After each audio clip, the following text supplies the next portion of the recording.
Bonjour. Bonjour et bienvenue dans cette troisième vidéo consacrée à la programmation informatique en Python.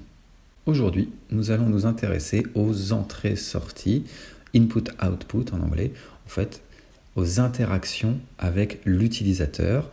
Donc ça va être lui afficher des informations ou récupérer des informations qu'il aura saisies au clavier par exemple. Alors on a déjà vu dans une précédente vidéo comment afficher un texte dans la console, donc on peut le refaire rapidement. On utilise la fonction print et on met entre parenthèses ce qu'on va souhaiter afficher. Si c'est un texte, on va le mettre entre guillemets, soit des guillemets simples ou des guillemets doubles.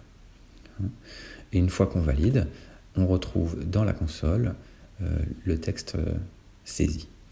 On va aussi pouvoir afficher la valeur d'une variable. Commençons par créer une variable que l'on va appeler prénom, auquel on va affecter le texte Tony.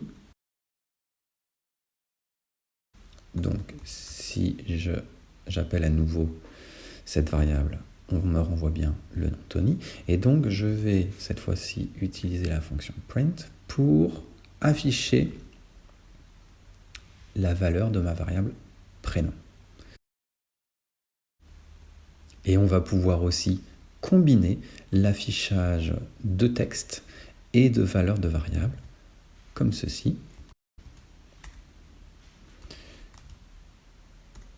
En mettant, par exemple, un texte et en séparant chaque élément avec une virgule.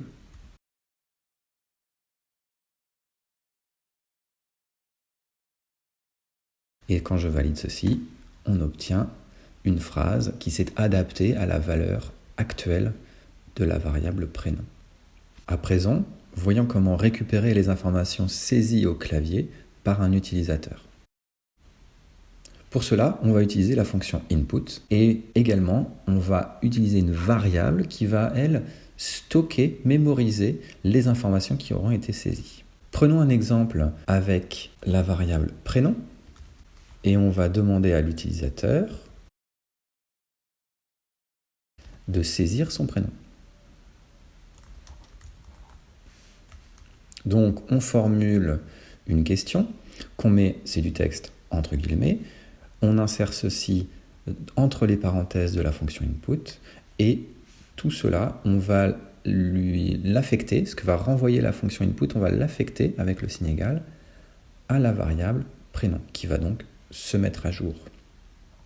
Je valide, on me pose une question, je donne une réponse. Voilà, rien de particulier ici, mais si j'appelle à nouveau la variable prénom, normalement elle a dû passer d'une valeur Tony à une valeur David.